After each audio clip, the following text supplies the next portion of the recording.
చదువుతారా?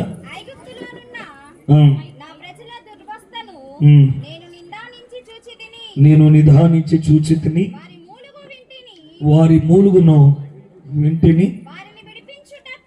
ఈ మాట అందరూ పరిశీలన చేయడానికి ఇష్టపడండి. వారిని విడిపించుటకు దిగి వచ్చి ఉన్నాను. ఈ రాత్రి ఈ మాట చేత ప్రభు మనందరితో మాట్లాడునుగాక. ఆమేన్ చెప్పండి. రెండు చేతులు పైకెత్తి హల్లెలూయా. యేసు ప్రభువారు 2000 సంవత్సరాల క్రితం శరీరధారిగా ఆయన జన్మించిన రీతిని బట్టి ఈరోజు ఇంత అద్భుతమైన క్రిస్మస్ వేడుకలు జరుపుకుంటున్నాం.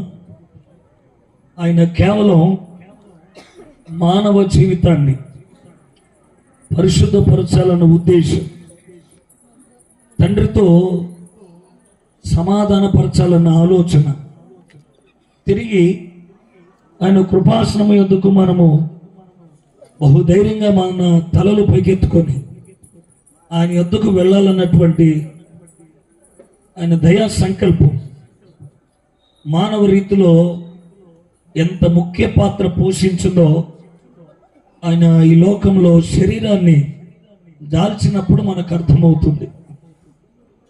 ఈ చదివిన వచనములో చివరి భాగం ఏంటంటే, నేను విడిపించడానికి దిగొచ్చాను అన్నారు. ఆయన ఏం చేయడానికి?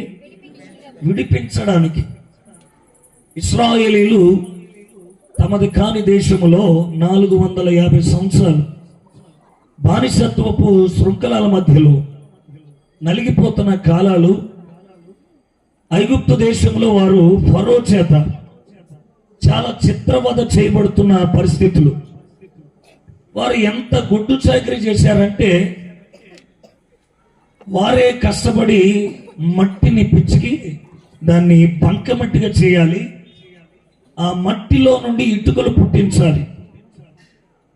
ఇటుకలు తయారు చేయడానికి, మట్టి విడిపోకుండా ఉండడానికి గడ్డిని కొయ్యాలి, కోసిన గడ్డి అంతా ఎండగట్టాలి, ఎండిన గడ్డి అంతా తీసుకెళ్ళి బంకమట్టిలో కలపాలి. ఈ బంకమట్టిలో ఎండుగడ్డి కలిపిన తర్వాత ఇటుకలు తయారు చేసేవాళ్ళు. తయారు చేసిన ఇటుకల్ని బట్టిలో పెట్టి కాల్చేవారు. కాల్చిన తర్వాత ఆ కాల్చబడిన ఇటుకలన్నీ మోసుకొని పోయి ఐగుప్తు దేశానికి ఉన్నటువంటి దక్షిణ భాగపు ప్రాంతమైన రామసేతు అనే పట్టణాన్ని కట్టారు. మరి ఎంత ప్రయాసపడ్డారు కదా, ఎంత గొప్ప పట్టణాలు కట్టారు కదా. మరి ఇశ్రాయేలీయులకు ఏమన్నా సౌకర్యాలు ఏమైనా ఉన్నాయి అంటే లేవు. ఫరో వారిని వెట్టి చాకరీ చేయించేవాడు. మరి ఎంత ప్రయాసకు తగ్గ ప్రతిఫలాలు ఫరో ఏమని ఇచ్చేవాడంటే, 450 సంవత్సరాలు వారికి జీతాలు కూడా ఇవ్వలేదు. ఇంత కఠినమైన బానిసత్వంలో వారు ఉన్నారు. 1947వ సంవత్సరంలో మనకు స్వతంత్రం వచ్చింది.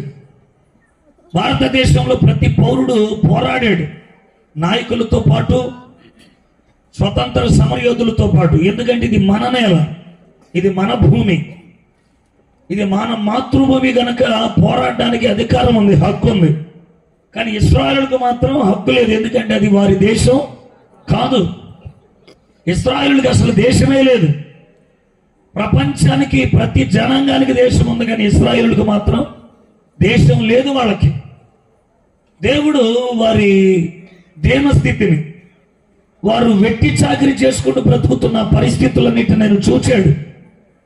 అందుకనే వారిని విడిపించాలన్న దృక్పథం దేవుడిలో కలిగింది కనుక ఆయన ఇశ్రాయేలు ప్రజల మధ్యలోకి వచ్చి ఫరో మధ్య ఆయన ఎన్నో అద్భుతకరమైన కార్యాలు, 10 తెగుళ్ళ చేత ఫరోకు బుద్ధి చెప్పించి తన ప్రజలను వారి చెర నుండి విడిపించాడు.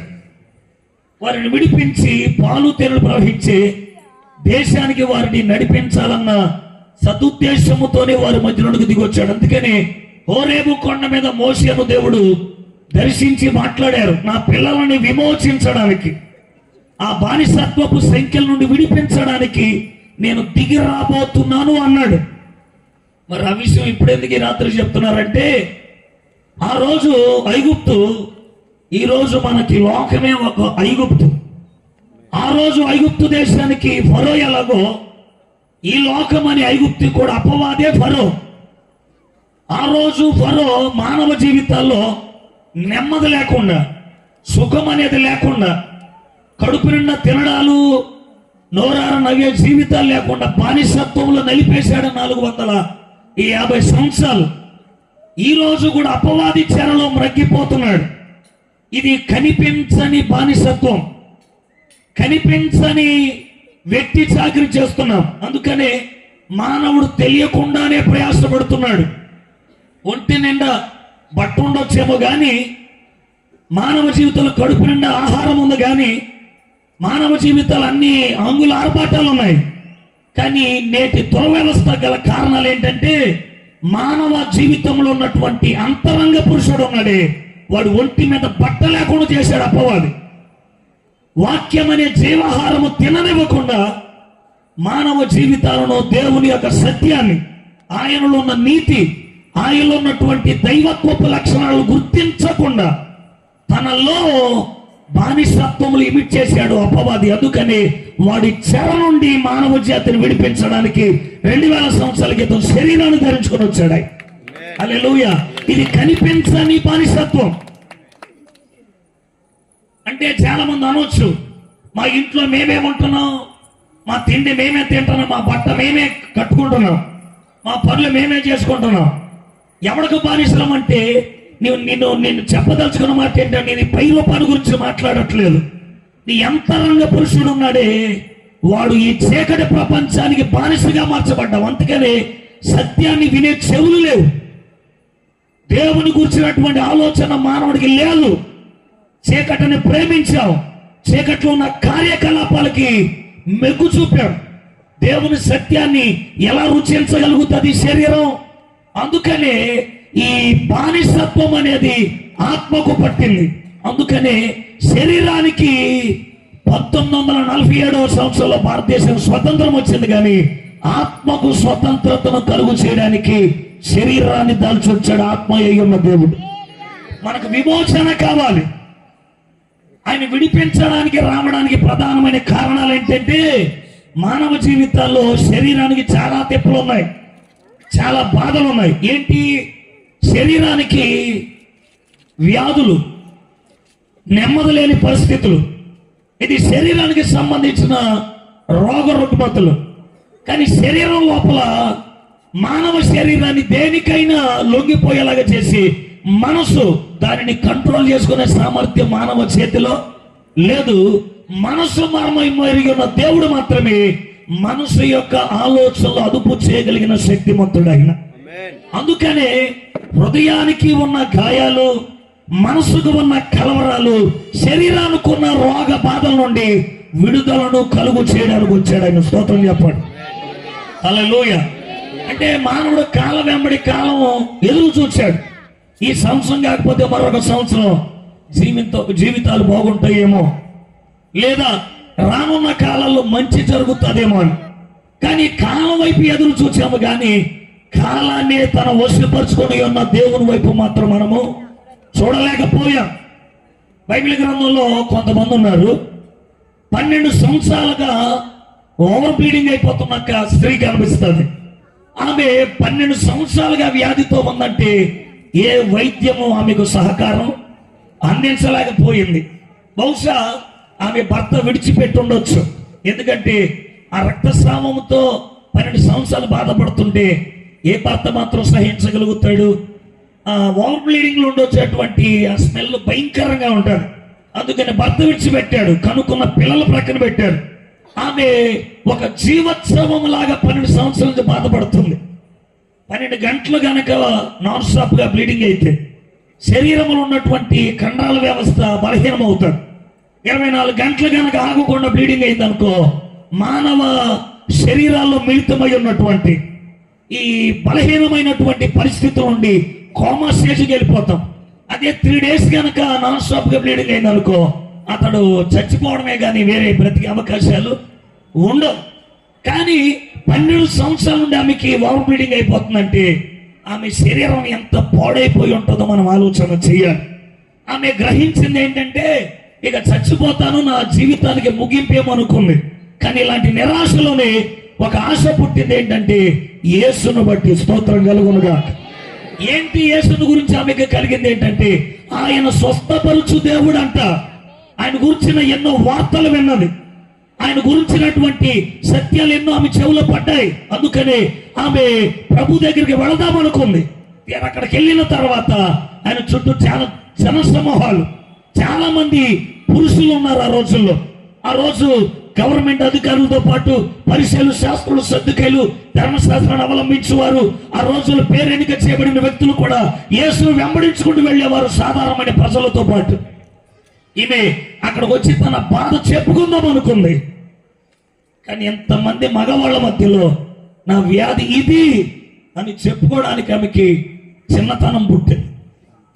ఏ వ్యాధి అయినా చెప్పుకుంటుందేమో కానీ ఆ వ్యాధి గురించి ఆమె చెప్పుకోలేకపోయింది. అందుకనే వెనుతిరగాలన్న ఆలోచన పుట్టింది. కానీ ఆమెకి ఇలాంటి ఆలోచన వచ్చింది. దేవుడంటే తాను దేవుడై ఉన్నప్పుడు శక్తిమంతుడే, కానీ ఆయన ఒంటి మీద వేసుకున్న వస్త్రంలో కూడా ప్రభావం ఉండొచ్చు కదా అన్న భావం పుట్టింది ఆమెకి. గల కారణం ఏంటి?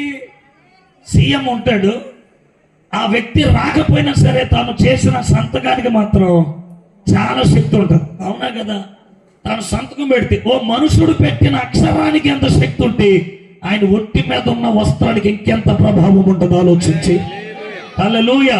అందుకనే ఆమె ఏం చేసిందంటే బాధ చెప్పుకుంటేనేనా ఆయనలో నిజంగా ప్రభావము లేదా ఆయనలో శక్తి కనుక ఉంటే ఆయన వెనకాల వెళ్ళి ముట్టుకున్నా సరే ప్రభావం నాలో తాకుతుందన్న ఆలోచన వచ్చి అందరిలాగే వచ్చినట్టు వచ్చింది. కానీ తనను దాటి వెళ్ళిపోతున్న తర్వాత ఒంగోని ఆయన వస్త్రాన్ని ముట్టుకుందంతే.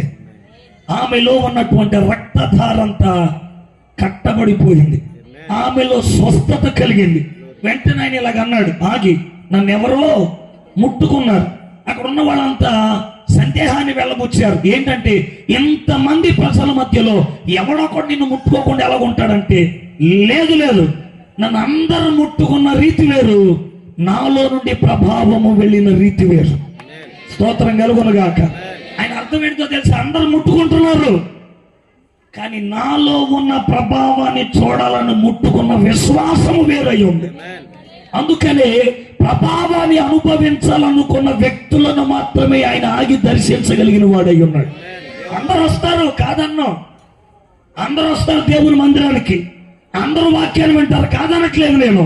కానీ ఆయనలో ఉన్న ప్రభావాన్ని చూచి వారిని మాత్రం ఆయన కనుదృష్టి నిలుపు దేవుడై ఉన్నాడు. హల్లెలూయా. ఆయనలో ఉన్న శక్తిని అర్థమవ్వాలంటే ముట్టుకోవాలి. ఆయనలో ఉన్న ప్రభావాన్ని అనుభవించేంత విశ్వాసం నీలో ఉండాలి. ఒక్కోడంట వెళ్దామంటే కుదరదు. ఆయనలో ఉన్న శక్తి ఏంటో, రుచి ఏంటో నువ్వు అనుభవించాలి. దావీదు అన్నాడు, యెహోవా ఉత్తముడని రుచి చూసి తెలుసుకోమన్నాడు. అంతే. అంటే చూస్తే అర్థం అవ్వదు, వింటే అర్థం కాదు, రుచించాలి, అనుభవించాలి. అందుకే చెప్పాడు అక్కడ ఉన్న వాళ్ళందరితో, మీరందరూ ముట్టుకుంటున్నారు, మీ ముట్టుకునే తత్వము వేరు, నాలో ప్రభావాన్ని అనుభవించేటట్లు ముట్టుకున్న ఆ స్పర్శ వేరై ఉంది. అందుకనే నేను ఆగానన్నాడు. ఆమె బయటకు వచ్చింది. నేనే ఏమైందని అడిగాడు. 12 సంవత్సరాలకి ఓవర్ బీడింగ్, రక్తధార కట్టబడింది నీ వస్త్రాన్ని ముట్టుకోగానే. ఎందుకు అక్కడ ఈ విషయాన్ని అంతా వెళ్ళబొచ్చాలంటే దేవుడిలో ప్రభావమే కాదు, ఆయన వస్త్రపు అంచులో కూడా ప్రభావం ఉన్నదని అవిశ్వాసులకు తెలియజేయడం కొరకు ఆయన అక్కడ ఆగాడు ఆ రోజు. హల్లెలూయా. నేను గొప్పోడని చెప్పడానికి కాదు, అక్కడ అవిశ్వాసుల కన్నులు తెరవాలన్న ఉద్దేశం. ఆమెను కించపరచాలని కాదు. నేను ఎందుకు ఈ మాటలు చెప్తున్నానంటే ఆయన విడిపిస్తాడు అని తెలుసుకోవడం వేరు, నమ్మడాలు వేరు. ఆయన దేనినైనా విడిపిస్తాడు. 12 సంవత్సరాలుగా ఎదురు చూసిందంటే ఏ కాలము, ఏ సమయాలు, ఏ వైద్యుడు ఆమెకు సరైన సహాయం అందించలేదు. ఈ 12 సంవత్సరాల్లో మీరు అడగొచ్చు, మరి ఆ రోజు స్వస్థత వచ్చింది కదంటే యేసయ్య వచ్చాడు కాబట్టి స్వస్థత వచ్చింది, లేకపోతే ఆమె కాలం ఇంకా పొడిగించబడేది. కాలము ఎదురు చూస్తే జరగదు, కానీ కాలాన్ని వశపరుచుకుని ఉన్నవాడు నేను ప్రకటించుచున్నవాడు. యేసయ్య భూమి మీదకి వచ్చిన తర్వాత మనుషుడు కాలము కొరకు ఎదురు చూడొద్దని చెప్పాడు. ఎందుకంటే నేనే మీకు అన్ని సరి చేయగలుగుతానన్నాడు. ఎందుకన్నాడంటే రేపు గురించి మీరు చింతించాల్సిన అవసరత లేదు. యేసు ప్రభు రానంత వరకు తిప్పలున్నాయి, బాధలున్నాయి. అందరూ రేపేంటి, వచ్చే నెల ఏంటి, వచ్చే సంవత్సరం ఏంటని. కానీ యేసయ్య పుట్టిన తర్వాత వచ్చిన వర్తమానం ఏంటో తెలుసా? నేడే రక్షకుడు మానవ జాతి కొరకు పుట్టేశాడని చెప్పేశాడు. అంటే అర్థం ఏంటి? రేపు గురించిన ఆలోచన మీకు లేదు. అందుకే నేను శరీరధారిగా వచ్చిన తర్వాత మీరు ఎందుకు చింతపడుతున్నారు? ఆకాశ పక్షులను చూడండి, అవి విత్తవు, కోయవు, గరిసెలలో దాచుకోవు. రేపటి కూర్చుని చింత లేకుండా నిశ్చింతంగా బ్రతుకుతున్నాయి. కానీ మనుషుడే ప్రపంచ దేశాలన్నీ నెమ్మదిగా పడుకుంటే భారతదేశం వాడు విచిత్రంగా పడుకుంటాడు. ఇంగ్లాండ్ వాడు అంటాడంట తన భార్య మెడ మీద చెయ్యేసి, డార్లింగ్ ఐ లవ్ యూ, పొద్దు నుండి రాత్రి దాకా ఎంతో పని చేసావు అని నుదుటి మీద ముద్దెట్టి ఐ లవ్ యూ చెప్తాడంట. అమెరికా వాడు అంటాడంట ఐ మిస్ యూ డార్లింగ్ అంటాడంట. ఇలా ప్రతి దేశం వాడు ఏదో ఒకటి చెప్తే మన భారతదేశం వాడే పప్పు నానబెట్టావా అంటాడంట పడుకునే ముందు. ఏమంటాడు? పప్పు నానబెట్టావా, గ్యాస్ కట్టావా? పడుకునేటప్పుడు కూడా నెమ్మదోడదు ఈ జీవితానికి. పడుకునేటప్పుడు ప్రశాంతంగా ఉంటాడు, అదే ఉండదు. లేచేటప్పుడు ఏమో ప్రశాంతత ఉంటుందా? పడుకునేటప్పుడు అదే బతుకు, లేచేటప్పుడు కూడా. అందుకే వచ్చి చెప్పాడు, చింత పడాల్సిన అవసరం ఏమి, భయపడొద్దు, ఏ నాటికి కావాల్సిన కృప రోజు నేను ఇస్తానన్నాడు. అనుదినము కావాల్సిన ఆహారం మాకు దయచేయమని ప్రార్థన ఎందుకు నేర్పాడు? రేపటిది ఇవ్వాలని నానబెట్టుకున్నాం కనుక. ఆకాశ పక్షులు చూడు, ఇల్లు ఎప్పుడు కడతాయి? ఇల్లు ఎప్పుడు కడతాయి అమ్మా? మనకి పెళ్ళిళ్ళకి రెడీ అయ్యేటప్పుడు ఇల్లు కడుతుంటాం. ఎందుకు? ఇల్లు లేకపోతే పిల్లల్ని ఇవ్వడానికి కదా, అవునా కదా? కానీ ఆకాశ పక్షులు ఎప్పుడు కడతాయో తెలుసా? పిల్లల్ని కంటున్నామనే టైంలో ఇల్లు కడతాయి. పిల్లలు ఎగిరిపోయాక గూడు వదిలేసి వెళ్ళిపోతాయి. మరి మిగతా అంతా ఎక్కడ బతుకుతాయి అంటే ఆయన చేతి నీడలోనే బతుకుతాయి ప్రతి పక్షి. హల్లెలూయా. ప్రతిరోజు ఆహారం కూడా ఆయన ఇస్తేనే తింటాయి. దావీదు అన్నాడు, యోబు కూడా అన్నాడు, ప్రభువా నువ్వు గుప్పులు మూసిన రోజున అవి వికారంగా విచారంతో ఉంటాయి ప్రభు అని. ఆయన గుప్పులు విప్పేంత వరకు ఆయన వైపే సోతాయంట ప్రతి పక్షులు, ప్రతి జంతువులు, ప్రతి జలచరాలు. కానీ మనం ఆయన వైపు చూడం. బ్యాంక్ లెక్క, జోబు లెక్క, మన కళ్ళన్నీ ఇట్టే ఉన్నాయి కదా. ఓ రోజు చెట్టు మీద ఉన్న కోకిల పిచ్చుకుని ఇలా అడిగిందంట, ఏంటే వీళ్ళు మానవులు ఎలా ఉన్నారు, పొద్దు లేచి నుంచి రాత్రి పడుకునేదాకా అదే కాకి గోళాహం అమ్మతుండదు జీవితానికి. ఆ ఇంటి ఆవిడేమో అరిసేస్తుంటాడు, ఈ ఆడదేమో అరవలేక చేతులు ఉన్న తాకల పాత్రలను ఇసిరేస్తుంటది. ఆ ఇంట్లో ఇద్దరు శివుడు ముక్కోళ్ళు ఉంటారు, ఏడుతారు నవ్వుతారో కూడా ఎవరికి తెలియదు. అది ఒక రణరంగం లాగా ఉంది కొంప. అంటే పిచ్చుకంద ఎవడ కొంప ఎలాగుంటే మనకేందుకు, మనం బాగున్నాం కదా. అలా కాదు, అసలు ఎందుకు వీళ్ళు ఎంత కలవరంతో ఉన్నారు? నాకు తెలియని ప్రశ్న అది. కోకిలు అడుగుతుంది పిచ్చుకని. అప్పుడు ఇలాగన్నట్ట పిచ్చుక, ఏమో లేవే, మనకున్నట్టు పరలోకపు తండ్రి వాళ్ళకి లేడేమో అందంట. ఎవరికున్నట్టు? మనకున్నట్టు పరలోకపు తండ్రి వాళ్ళకి నిజమేనేమో, మనకు లేడేమో. అందుకే తిప్పలు. దేవుడు ఉన్నా సరే దేవుని చేర్చుకోలేక, ఆయన ప్రభావాన్ని అనుభవించలేక మనం ఈ తిప్పలు పడుతున్నాం. అందుకే అన్నాడు, మీరేం కలవరపడొద్దు, విడిపించడానికి దిగొచ్చాను అన్నాడు. ఆయన దేని నుండి అయినా విడిపిస్తాడు. ఏ బాధ నుండి అయినా సరే ముగింపు పలుకుతాడు ఆయన. చాలా రోగాలు ఉన్నాయి బైబిల్లో, ప్రతి దానికి సొల్యూషన్ ఇచ్చాడు ఆయన. గుడ్డోడికి కళ్ళు ఇచ్చాడు, చెవిటోడికి వినికిడి ఇచ్చాడు, మూగోడికి మాట్లాడే సామర్థ్యం ఇచ్చాడు, కుంటువాడిని ఆయన నడిపించాడు, పక్షవాయు రోగం కలిగిన వారిని బాగు చేశాడు. మానసికమైనటువంటి రుగ్మతల చేత వారు పాడైపోయి ఉంటే వారి స్థితిగతులను మార్చాడు. ఈవిల్ స్పిరిట్ చేత నడిపించబడి సమాధుల తొట్లో ఉన్న వారిని సమాజానికి అప్పగించిన గొప్ప దేవుడు ఆయన. ఈ లోకం ఎలాంటిదంటే ఎవరినైనా పాడు చేయాలంటే సమాధిలోకి వెళ్తుంది, ఎందుకంటే అక్కడికే తీసుకెళ్తాం తెలుసు సమాజానికి. కానీ దేవుడు యేసు ప్రభువు ఎందుకు వచ్చాడంటే సమాధిలో ఉన్న జీవితాలని సమాజానికి ఆశీర్వాదకరంగా చేయడానికి వచ్చాడు. ఎందుకు? మనిషి సమాధిలో కాదు ఉండాల్సింది, సమాజాల మధ్యలో ఉండాలి. అందుకనే ప్రతి దాని నుండి విడిపించడానికి వచ్చాడు. మనసు యొక్క బాధ నుండి విడిపించడానికి వచ్చాడు. గతం చేసిన గాయం వల్ల చేల్చబడిన హృదయాలు, లేదా హృదయానికి అయినటువంటి ఈ కలవరాలు, శరీరానికి పట్టి ఉన్న ప్రతి బాధ నుండి విడిపించడానికి ప్రభువు వచ్చాడు. ఆయన విడిపించగలిగిన సమర్థుడంటే సమర్థుడే. కాలం కొరకు ఎదురు చూశాం, కానీ కాలం మాత్రం మనకేమీ చేయలేదు. మానవుడు కాలాన్ని ఎంత ప్రేమించాడో చెప్తున్నారు, వినండి. పొద్దున్నే లెగుతాడు, లెగ్గానే ఎవడన్నా తుమ్మాడు అనుకో, ఏదో జీవితం లెగుతూనే తుమ్మిన్నాను అంటాడు. నీకు వినపడతలేదు కానీ ఈ ప్రపంచంలో నువ్వు లెగుతున్నప్పుడు కాదు, అడుగులు తుమ్ముతానే ఉన్నాడు ఒక్కొక్కడు. అవునా కదా? మనకి వినపడతా అంతే. ఎవడో చెప్పాడు తుమ్మితే వెళ్ళొద్దురని, నల్ల పిల్లి ఎదురొస్తే వెళ్ళొద్దురని, విధవరాలు ఎదురొస్తే వెళ్ళొద్దని, గొడ్రాలు ఎదురొస్తే వెళ్ళొద్దని. ఒక మనిషి మరొక మనిషి శాపంగా ఎందుకు మారతాడు? అందరము దేవుని చేతుడు సృజించబడిన మనుషులమే. దేవుడు ఎవరిని చెడ్డగా కలుగు చేయలేదు. ఆదికాండం 1వ అధ్యాయం అంతా చదవండి. దేవుడు అంతా చేసిన తర్వాత ఇది మంచిది అనుకున్నాడు. దేవుడే మంచి అనుకుంటే నువ్వేమనుకుంటున్నావు? చెడు అనుకుంటున్నావు. ఈరోజు మంగళవారం అంటాడు, ఈ టైం బాగలేదు అంటాడు.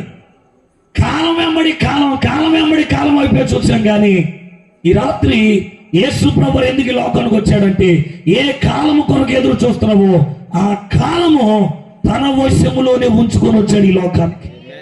ప్రకటన గ్రంథం 1వ అధ్యాయం 8వ వచనం చదవండి. ఆ మాట ఉంటుంది, అల్ఫాయు ఓమేగాయు నేనే, వర్తమాన కాలములోను భూత కాలములోను భవిష్యత్ కాలములలో ఉండువాడను నేనే అన్నాడు. ఎన్ని కాలాలు? 3 కాలాలు. మరి మిగతా వాళ్ళకి 3 కాలాలు లేవంటే లేవు. ఎందుకంటే యుగానికి ఒకడు వచ్చాడు, కానీ ప్రతి యుగంలో ఉన్నది యేసుక్రీస్తు అన్న సత్యం ఈ రాత్రి నువ్వు తెలుసుకోవాలి. యుగానికి ఒకడు ఉన్నాడు ఒకప్పుడు. ఈ యుగం నుండి ఆ యుగం వరకు ఒకడు, ఆ యుగం నుండి మరొక యుగం వరకు మరొకడని చాలా చరిత్రలు చెప్పాయి. కానీ ప్రభు ఏమన్నాడంటే, ఆది నుండి అంతము వరకు నేను మొదటి వాడను, నేను కడపటి వాడను. యుగానికి ఒకడు వచ్చిన వాడు కాదు, ప్రతి యుగానికి నేనే దేవుడినై ఉన్నాను అన్నాడు. ఎంత అద్భుతమైన దేవుడు ఎక్కడున్నాడు? మొన్నటిదాకా జగన్ గారు పరిపాలన చేశారు, ఇప్పుడేమో చంద్రబాబు నాయుడు. ఆయన చేసిన పని ఈయనకి నచ్చదు, మళ్ళీ ఈయన దిగుతాడు, ఎవడో ఎక్కుతాడు. మళ్ళీ ఈయన చేసిన పని ఆయనకి నచ్చదు. రాష్ట్రం ఇలాగే ఉంటుంది. ఒకరి చేతిలో ఉంటే అద్భుతంగా ఉంటుంది. నేను రాజకీయ పరంగా మాట్లాడతలా, మీకు అర్థం అవ్వడానికి. ఒక వ్యక్తి చేసిన పని మరొక వ్యక్తికి నచ్చదు. యుగానికి ఒకడు ఉన్నాడు అనుకో, ప్రతి యుగం చండాలం శాతమే. అదే అన్ని యుగాల్లో ఒకడు ఉన్నాడు అనుకో, ఆయనకు అన్నీ తెలుసు, ప్రతి కాలంలో ఏమేమి జరుగుతూ వచ్చిందో. అందుకే అన్నాడు పరిచయాలతో, నేను అబ్రహాము కన్నా ముందున్నాను అన్నాడు. అయిపోలా అని అన్నారు. ఎన్నా కుడితే నీకు 50 కూడా లేవు, అప్పుడే అబ్రహాం కంటే ఉన్నాను. ప్రతి యుగంలో ప్రతి కాలంలో ఉండువాడు ఆయన. అందుకే నాకు ముందు కానీ నాకు వెనుక కానీ మరొక దేవుడు స్టేట్మెంట్ ఎవడిచ్చాడు? ఎలాగా? నేను ఈ యుగం నుండి ఆ యుగం వరకు అన్నాడు ఒకడు. ఇంకోటి ఈ యుగం నుండి అది దిగిపోయాక నేను ఎక్కాను అన్నాడు ఒకడు. కానీ యేసు ప్రభువు అన్ని యుగాల్లో ఒక్కడై ఉన్నవాడు. అందుకనే ఆదాము తెలుసు, ఈ రోజున్న మనిషి సంగతి కూడా ఆయనకి తెలుసు. అందుకనే బైబిల్లో మీరు చదివితే ఆదాము దగ్గరికి వెళ్ళిన మన లైఫే కనబడుద్ది, అబ్రహాం దగ్గరికి వెళ్ళిన మన జీవితాలే కనబడుతుంది. ప్రతి యుగానికి మన జీవితాలు ముడిపెట్టిన మహానుభావుడైన. అందుకనే ప్రేమతో చెప్తున్నాడు, 3 కాలాల్లో నివసించువాడు. చెప్పండి, ఎన్ని కాలాలు? ఏంటిదా కాలం? వర్తమానం, భూతం, భవిష్యత్ కాలం. 3 కాలాలు కదా. జరిగిన కాలం, జరుగుతున్న కాలం, జరగబోయే 3 కాలాలు. మరి మనం ఏ కాలంలో ఉన్నట్టు? ప్రస్తుత కాలం. అది ఏ కాలం? జరుగుతున్న కాలం. జరిగిపోయిన కాలం ఎవరిది? అలా చూస్తున్నారా? జరిగిపోయిన కాలం ఎవరిదమ్మా? ఇలాగే మాట్లాడుకుని చచ్చిపోయినాడు. జరిగిపోయిన కాలం చాలా మంది తెలియట్లేదు. జరుగుతున్న కాలం ఎవరిది? మంది. అది కూడా చెప్పలేకపోతున్నాం ఏంటి? ఈ కాలం ఎవరిది? మంది. మరి ఆ కాలం ఎవరిది? చచ్చిపోయినాడు. భయం వేస్తున్నట్టు ఉంది వీళ్ళకి. మరి సాగు అంటే ఎవరికైనా అందుకే చెప్పాడు, తినొద్దురా సత్తవరా అని.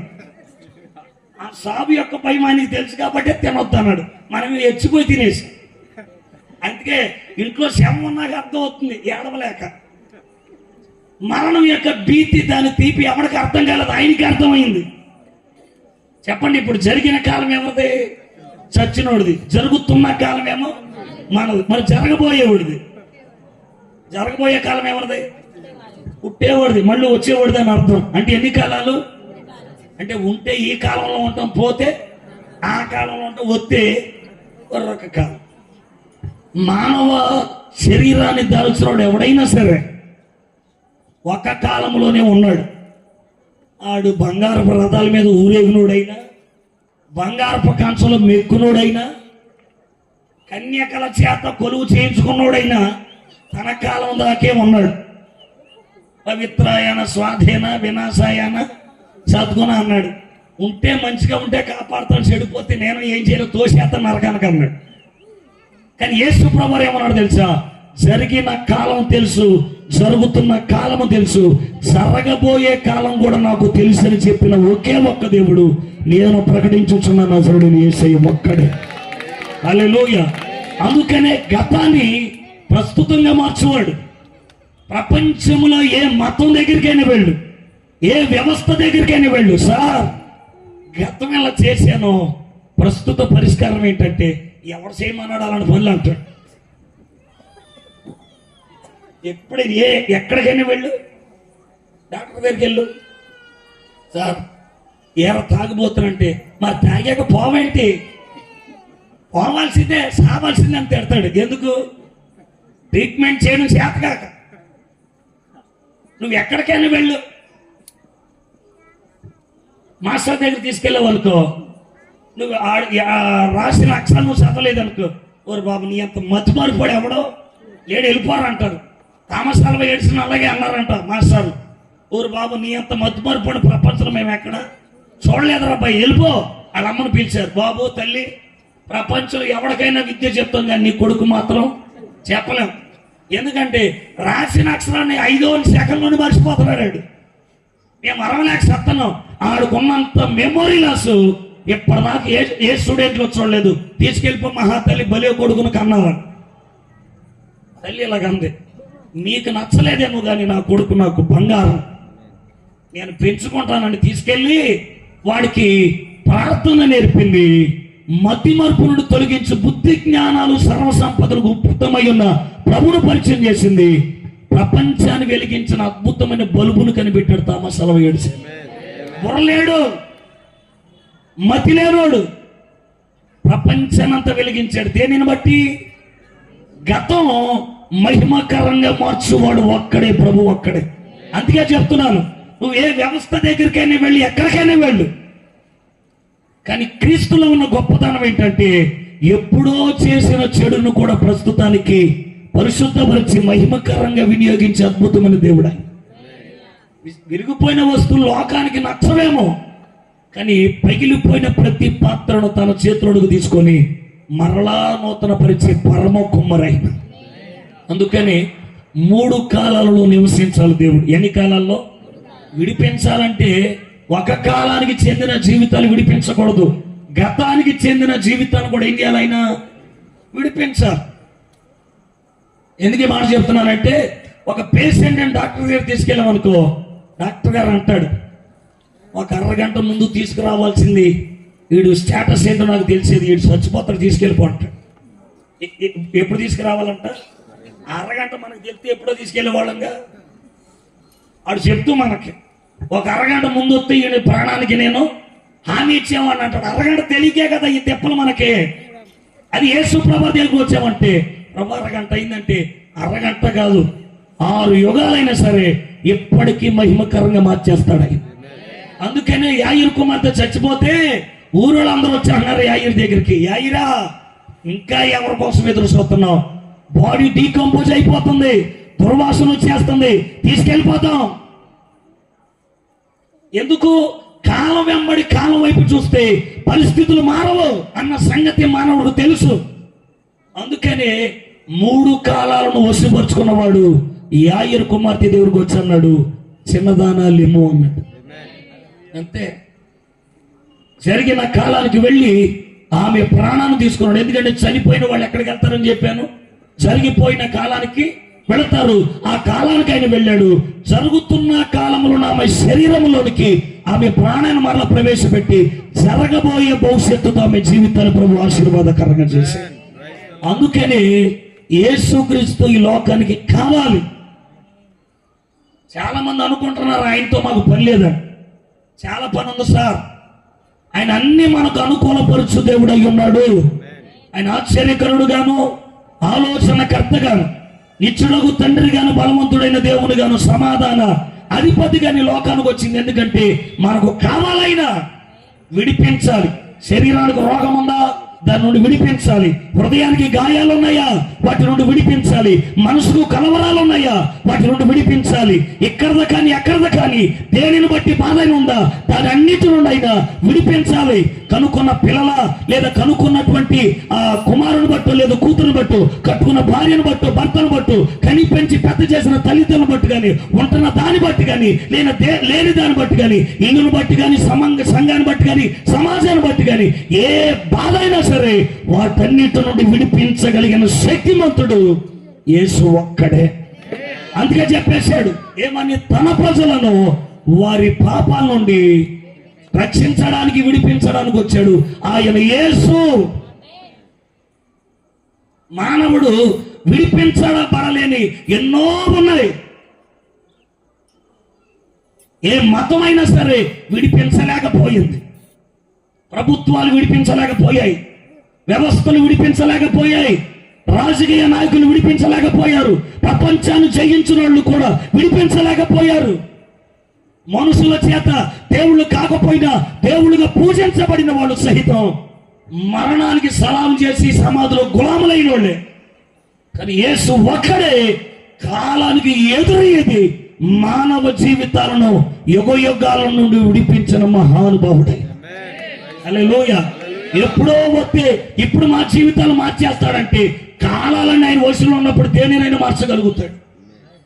ఎప్పటిదాకా కాలపు విలువ నీకు అర్థం కాల. అందుకనే ఆయన విడిపిస్తాడా లేదని సందిగ్ధాలు చాలా మందిలో.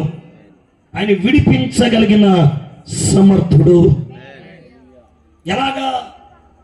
మేము కూడా హైందవులమే. నాకు చిన్నప్పుడు అవిడుతాను కుడికాయలకి. శ్రీరామ నవమి రోజు పుట్టానని అంతర్వేదికి తీసుకెళ్లి రాము అని పేరు పెట్టారు. రిటర్న్ జర్నీలో వచ్చేస్తుంటే చిన్న జ్వరంగా ప్రారంభించబడిన బలహీనత, నా శరీరంలో పేరు మార్పులు ఏర్పడి నా కుడికాలు జబ్బు వచ్చింది. కుడికాలుకున్న ఎవిడితనం ఎడమకాలు కూడా సోకి 2 కాళ్ళు పడిపోయినాడు. హాస్పిటల్ అడ్మిట్ చేసే ట్రీట్మెంట్ జరిగిన ఫలితం నీల్. 6 నెలల ట్రీట్మెంట్ అనంతరం కుడికాలుకున్న జబ్బు ఎడమకాలు కూడా సోకింది. నడకం లేదు. ఎక్కన కొండలే, మొక్కను దేవుళ్ళు లేరు, చేయన పూజలు, దొల్లని మెట్లు ఇవన్నీ చేసి విసిగి వేసారిపోయినాడు. ఎందుకు? గతాన్ని మార్చాలంటే కాలాలన్నీ తన వశమై ఉండాలి. గతాన్ని ఎవడు మార్చలేడు. ఏదో ఎక్కితే ఏదో చేస్తే మానవ జీవితానికి విడుదల వచ్చేస్తండి. ఈ పాటికి ఎప్పుడో వచ్చేయాలి మానవుడికి. కొండలెక్కితే విమోచన వచ్చేస్తుందా? రాదు.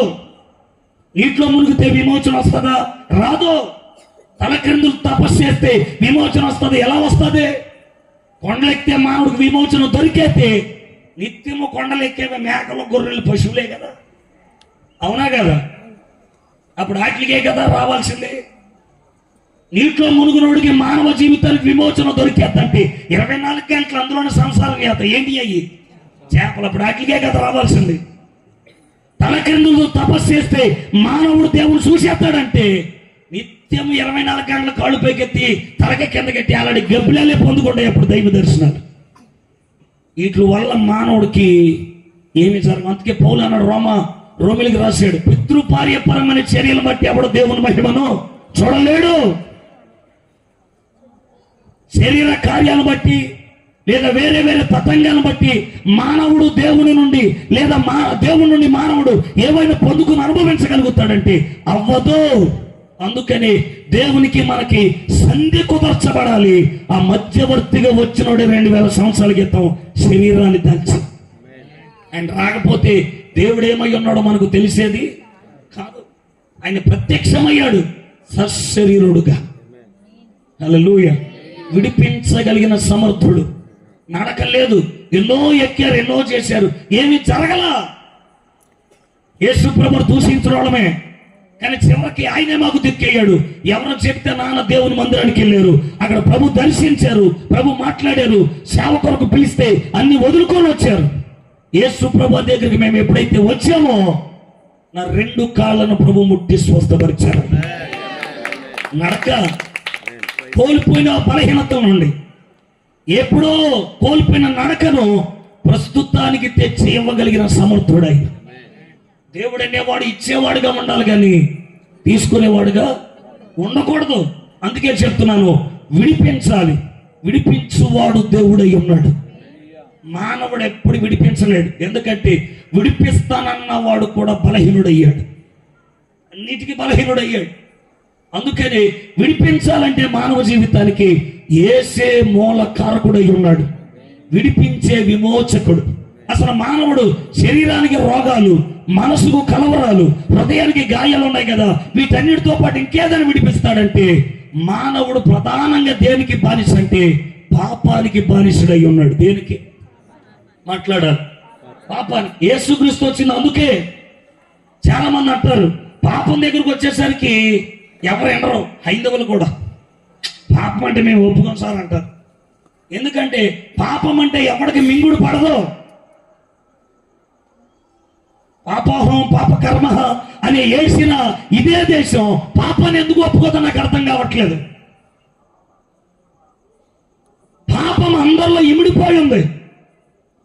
తలంపుల్లో, చూపుల్లో, వినికుల్లో, మాటల్లో, చేతల్లో, నడకల్లో, పడకల్లో, సర్వ శరీరం అంతా కూడా పాప సంబంధమైన రీతి. బైబిల్ చెప్పింది ఏ భేదం లేదు, అందరూ పాపులే, ఒక్కడు కూడా పరిశుద్ధుడు లేడు. అందరు పాపులై ఉన్నారు, అందరిలో అవిధేయతలు ఉన్నాయి. మరి యేసు ప్రభువులు అంటే ఏ అవిధేయత లేదు. ఎందుకంటే ఆయనలో కామము, క్రోధము, మదము, మత్సరము, లోభము అని అరిష్టాలు జయించిన అతి మహాపరిశుద్ధుడు నేను ఆరాధించుచున్నాను. పాపాన్ని విడిపించాలంటే ముందు ఆయనలో ఏముండకూడదు, పాపం ఉండకూడదు. వ్యక్తులారా వింటున్నారా? పాపం నుండి విడిపించాలంటే ముందు ఆయనలో ఏముండకూడదు, ఉండకూడదు.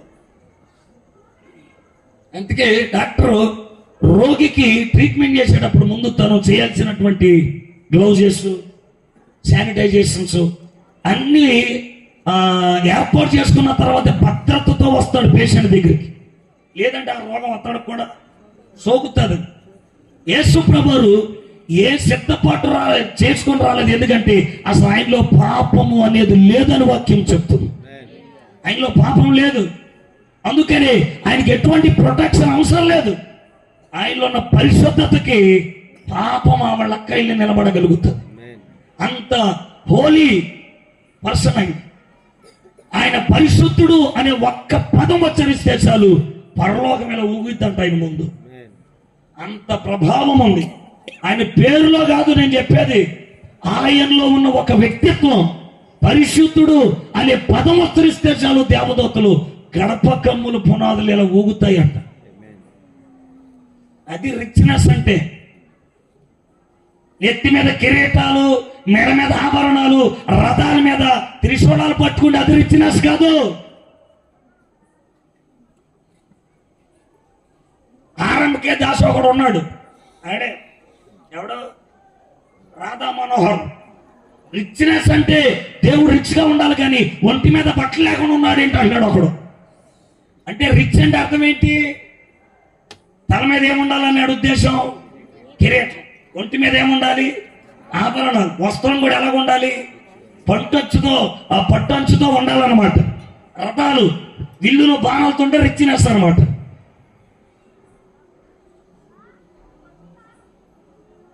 అలాగైతే అల్లూరు సీతారామరాజు చేతిలో కూడా ఉన్నది ఏంటిది? అవునా? మాట్లాడు. ఈ మధ్యన ప్రపంచ పోటీలకు వెళ్తున్నారు బాణాలు ఇచ్చుకొని. అప్పుడు వాళ్ళని ఏమనాలి అంటే ఒంటి మీద ఉంటే రిచ్చా?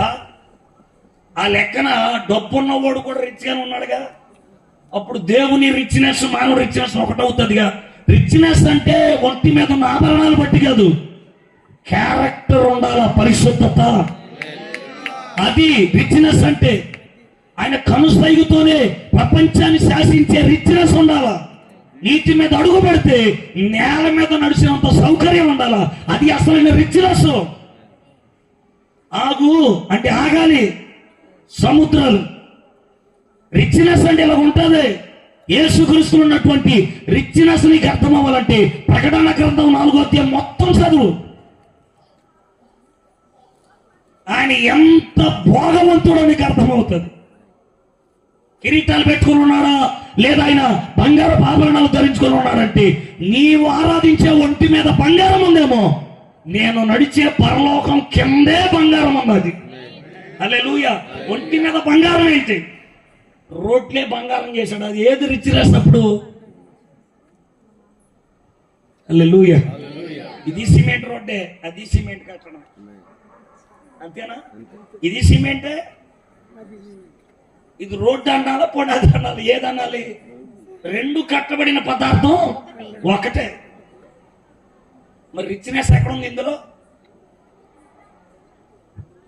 పాపం యొక్క మునివేళ్లను సహా పెకిలించాలంటే ముందు ఆయనలో పాపము ఇముడి ఉండకూడదు. 7:26 హెబ్రీయులకు రాసిన పత్రిక.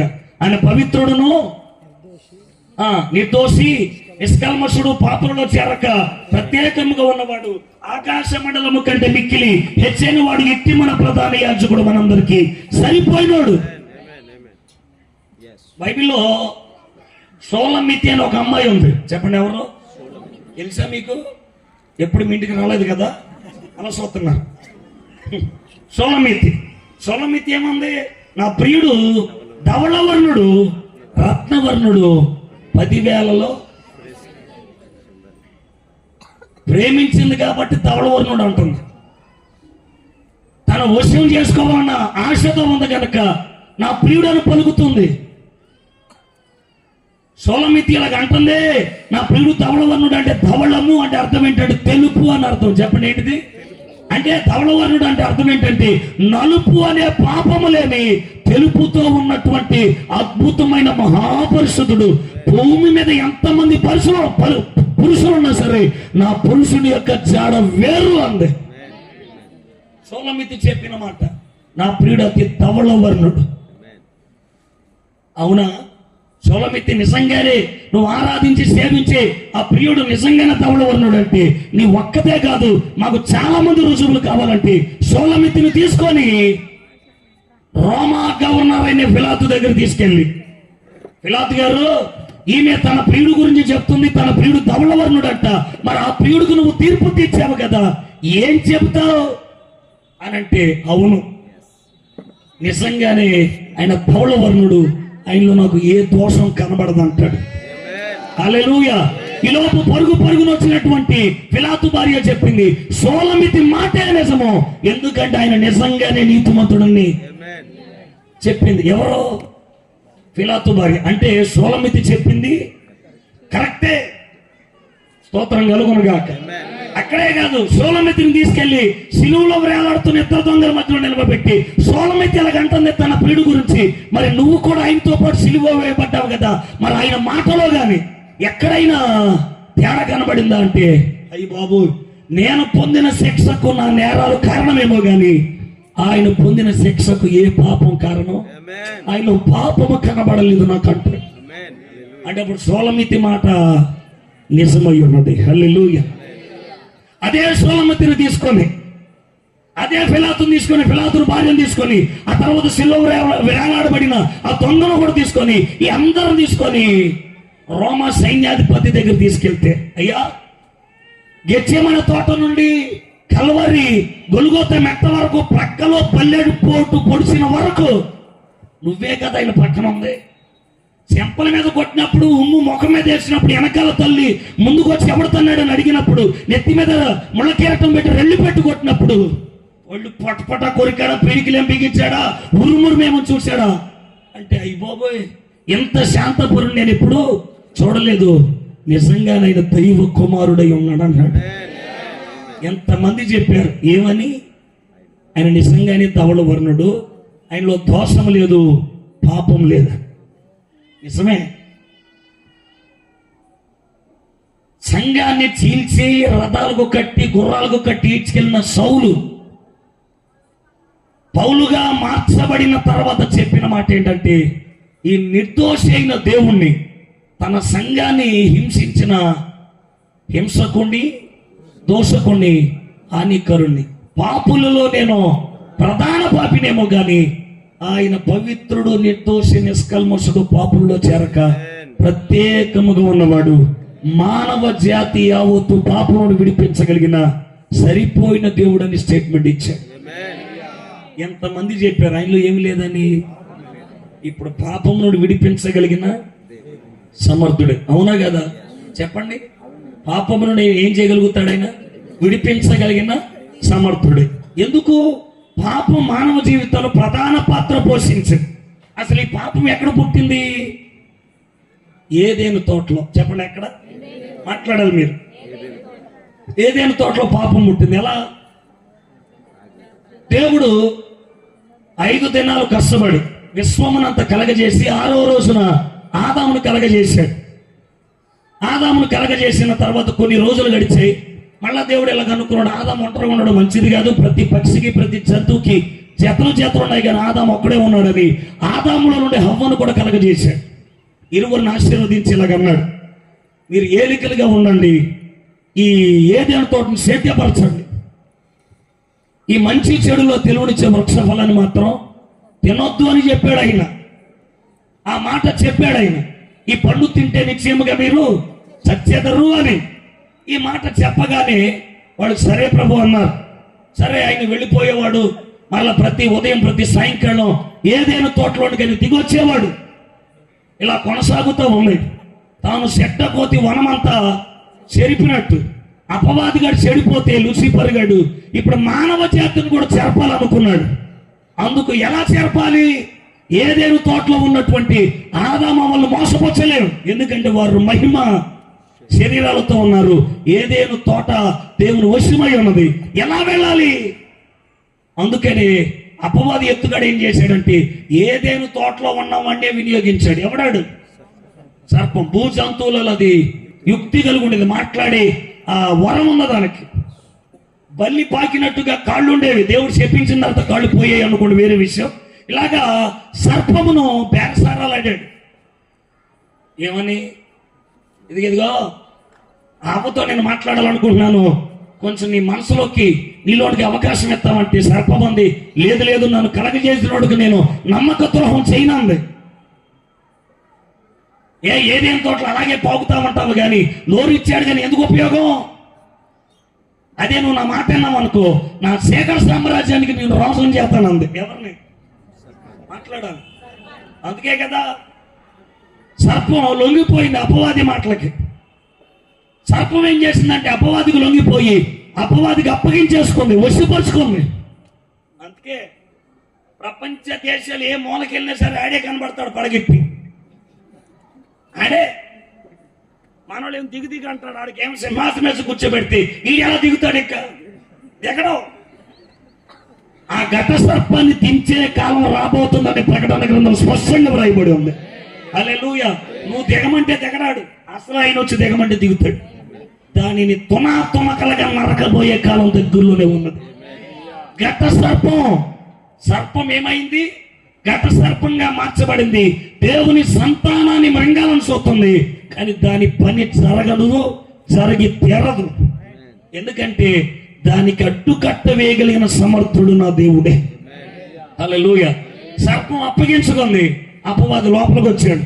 సర్పంలో నుండి హవ్వ దగ్గరికి వెళ్ళాడు. ఆదాము ఏదైనా తోటలో సేద్యం చేస్తున్నాడు, హవ్వ దగ్గరకు వచ్చింది. హలో, ఏం చేస్తున్నాం అంది. ఏం చేస్తాం, ఇలాగే ఉన్నానంది. కాదు, ఆ పండు ఎందుకు తినొద్దు అన్నాడు మీ దేవుడు అంటే. ఆ పండు తింటే మేము సత్తామంటాను. కాదు, ఆ పండు తింటే నువ్వు అసలు చావవు తెలుసా అంది. నీ కనులన్నీ తెరవబడతాయి. అసలు ఆ పండు ఎందుకు తినొద్దు అన్నాడు తెలుసా? అందులోనే ఉంది దేవరహస్యం, పిచ్చి మాలోకం అంది. ఎందుకు? ఒక క్వశ్చన్ రేజ్ చేశాడు. ఆ పండు ఎందుకు తినొద్దు అన్నాడంటే ఆ పండు నువ్వు తింటే ఏమైపోతావు? 3వ అధ్యాయం చూడండి, ఆదికాండం. వాడు వేసినటువంటి ఒక విత్తనం. ఆదికాండం 3వ అధ్యాయము 4వ వచనం. మీరు చావరు, మీరు వాటిని తినుదినమున మీ కనులు తెరవబడిననియు మీరు మంచి చెడులను ఎరిగిన వారి. ఎలాగంట మాట్లాడాలి? ఏం పర్వాలేదు, బైబిల్ ఉన్నాయే, బయట వాళ్ళకి కాదు. మన లేఖనం టు లేఖనం మాట్లాడుకుంటున్నప్పుడు డే టు డేరే ఉండాలి. స్తోత్రం కలుగును గాక. చెప్పండి, డూ ఆర్ డై అంటే అలాగే ఉండాలి. హల్లెలూయా. ఎలాగైపోతారంట? మేము మాట్లాడుకుంటున్నా. అసలు ఎందుకు ఆ క్వశ్చన్ వేసిందో చెప్పనా? మీకు అర్థం అవడానికి, మీకు కొంచెం లోతుకి వెళ్ళడానికి మాట చెప్తున్నా. అమ్మ దగ్గరకు వచ్చాందే అప్పవాది పిచ్చమాలోకమా, మీ ఆయన ఏమో దేవుళ్ళు ఉండి వచ్చాడు, నువ్వేమో మీ ఆయన ఉండి వచ్చావు. మీ ఆయనకో రూలు నీకో రూలా? అసలు ఈ పండు తినేస్తే మీ ఆయన దేవుళ్ళు ఉండి వచ్చాడు కనుక దేవుడు అయ్యాడు. ఈ పండు తింటే నువ్వు కూడా ఏమైపోతావు?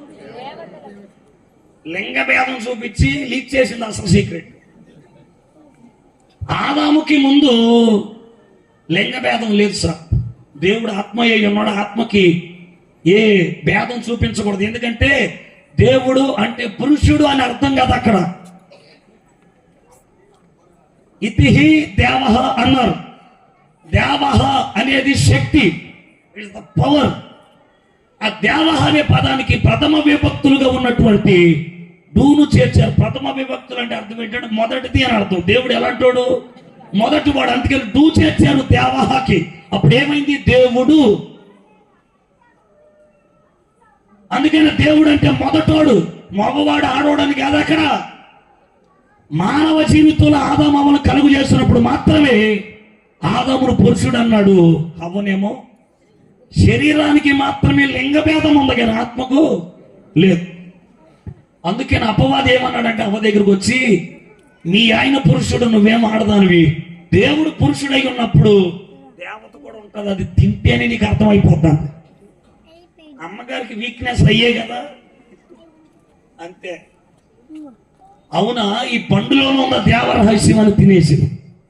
ఇక్కడ చాలా మంది ఏమంటున్నారంటే ఆది కాండములో కలగజేసిన సృష్టి విధానంలో దేవుడు పొరపాటు చేశాడు. ఆ పండు తింటారని తెలిసినప్పుడు చెట్టు ఎందుకు అయ్యాలన్నాడు ఒకడు. ఏంటంట? మరి నీ క్వశ్చన్ ఆయనకి రాదు. మరి నువ్వు పుట్టి మొన్నే, మరి ఆయన ఎప్పుడో ఉన్నాడు. నీకన్నా పుర్ర మేధం ఎక్కువైనా 4 కోళ్ళు 4 మేకలు తిన్నంత మాత్రం అంత జ్ఞానం వచ్చేది. మరి ఆయనకి ఇంకెంత జ్ఞానం ఉండాలి? ఆలోచన చేయి. చెట్టు ఎందుకు ఎట్టాడంట? ఎందుకు ఎట్టాడు చెప్తా నేను. క్రిస్మస్ కాలం ఇలాగే మా మేనమామ అన్నాడు, రే కేరళ జరుగుతున్నాయి కదా, ఇల్లు సరిపోతాం, వాక్యంలో పెడదాం, 2 లైట్లు లాగుదామని అన్నాడు ఇంట్లో నుండి. అప్పుడు నా వయసు 12, 13 ఉంటుంది. సరే మామ అన్నాను. 2 వాళ్ళల్లో 2 ప్లగ్లో 2 బల్బులు తెచ్చాం. వైర్లన్నీ తెచ్చి స్క్రూస్ అని సెట్ చేసాం. అంత అయిపోయిన తర్వాత మా మామయ్య అన్నాడు, వాళ్ళ చేతిలో పట్టుకో, లోపలికి వెళ్ళి బల్బుతో పాటు వైర్లు ఎట్టొస్తాను, ఏలెట్టొస్తా అన్నాడు. ఆ రోజు ఆదాంకి ఏం చెప్పాడు మా మామ? నాకు అదే చెప్పాడు. చెప్తాను, సెట్ ఎందుకు వేసాడంటే ప్లగ్ ఎందుకు ఎట్టామని అన్నట్టుంది ఇప్పుడు. హల్లెలూయా. మా మామ వెళ్ళిపోయిన తర్వాత నాకు డౌట్ వచ్చింది. ఇప్పుడు దాకా ఏళ్ళెట్టినప్పుడు లేని ఇప్పుడు ఏళ్ళెడితే ఏమవుతుంది అనుకున్నాను. మన బుద్ధులు అలాంటి. మరి ఏం చేస్తాం? ఏది చూడొద్దు అంటామో అదే చూసే రకం, ఏది చెయ్యొద్దు అంటామో అదే చేస్తాం. నానంటాడే ఆ గదిలోకి ఎందుకు వెళ్తున్నావు అంటే, నాన్న వెళ్ళిపోయి కిటికీ నుంచి వస్తాడు ఏముందని. మనం నైజం. ఆదాము కూడా అదే వేసాడు చెట్టు. నా మాట వింటాడలేదు. మా మామ వెళ్ళిపోయాక అనుకున్నాను, ఎవరు అడిగా ఏమవుతుందో చూద్దామని వెళ్ళి శివరంజని రాగం తెలుసుగా. ఎందుకు ఈ మాట చెప్తున్నానంటే మన బుద్ధులు అలాంటివి. చెట్టు ఎందుకు వేసాడు బైబిల్లో ఉన్న సార్ ఆన్సర్. ద్వితీయోపదేశకాండం 8వ అధ్యాయం 2వ వచనం చదువు. ఆది కాండం 3వ అధ్యాయం దాకే ఆగిపోయాడు భక్తుడు. ద్వితీయోపదేశకాండం 8వ అధ్యాయం 2వ వచనం చదివితే చెట్టు ఎందుకు వేసాడు అక్కడ కనబడుతుంది వాక్యం. చూడండి. మరియు నీవు ఆయన ఆజ్ఞను గైకొందువో లేదో నిన్ను శోధించి నీ హృదయములో ఉన్నది తెలుసుకోవడానికి సెట్ వేసాడు. ఎన్నారా? ఎందుకు వేసాడు? మాట్లాడాలా? నీ హృదయంలో ఉన్నది తెలుసుకోవడానికి ఏం వేసాడు? సెట్ చేశాడు. ఉద్యోగం ఇస్తారు గవర్నమెంట్, 9ంటికే రావాలంటారు. ఈయన 12ంటికి వస్తానన్నది అనుకో, కుదరదు. చదువు చెప్పు సార్ అంటే 9ంటికి రారా, ఎప్పుడు పడితే అప్పుడు వస్తే చెప్పనంటాడు. ఎందుకు? రూల్ అది. నువ్వు ఏ వ్యవస్థ దగ్గరికి వెళ్ళి రూలే ఉంటుంది. ఆ రూలును అధిగమించకూడదు, అది ఆజ్ఞ. దేవుడు కూడా అన్ని తినమన్నాడు, స్వేచ్ఛనిచ్చాడు, స్వతంత్రతనిచ్చాడు. కానీ ఒక చిన్న టాస్క్ పెట్టాడు, అది పరీక్ష. ఆ పండు జోలికి వెళ్ళకుండా ఉంటేనే ఉత్తమం. ఇన్ని చెట్లు లేసాము, ఆ చెట్టు దగ్గరికి వెళ్ళాం. అర్థమవుతుందా? మనకు అదే బుద్ధి కదా. మనం పాపం చేయడానికి అన్ని చూద్దాం, కానీ నిజం దగ్గరికి మాత్రం రాము. అందరూ కొలిసే యేసుప్రభువుని కొలవడరంటే ఆయన మన దేవుడు కదిలే అంటే. మనకు అన్ని చెట్లు తిన్నాక ఇంకో చెట్టు ప్రత్యేకంగా ఉన్నప్పుడు అది తినాలనిపించదు. అది ఏరెత్తడమే తెలుసు, మనకి తిట్టడమే తెలుసు. అది మన నైజాలు. ఆదాము ఆ రోజు హవ్వలు అదే చేశారు, దేవుని మాటను ధిక్కరించారు. ఆ పండు ఎందుకు పెట్టాడంటే తింటారా లేదా, నా మాటను గౌరవిస్తారా లేదా, వాళ్ళ మనసులో ఏముంది, వాళ్ళ మనసులో ఏముంది? తినొద్దన్న పండు తినాలని ప్రేరేపించింది ఎవడు? అపవాది. వాడు ఇప్పుడంతే, పొగేతాడంతే. ఒక ఆవిడ ఇలాగ అన్నట్టు ఒక దైవజుడి దగ్గరికి వచ్చి, అయ్యా పెళ్లి చేశారు కానీ నా కొంపకి ఎసరెట్టేశాడు అపవాది గారు అందంట. భాస్కర్ దగ్గరికి వచ్చి, శేఖరమణి గారు అని శ్రీనివాసన్ గారు నాన్నగారి దగ్గరికి వచ్చి, పెళ్లి చేశారు కానీ అపవాది కూడా వచ్చి నా సంసార జీవితానికి ఏం పెట్టాడంట?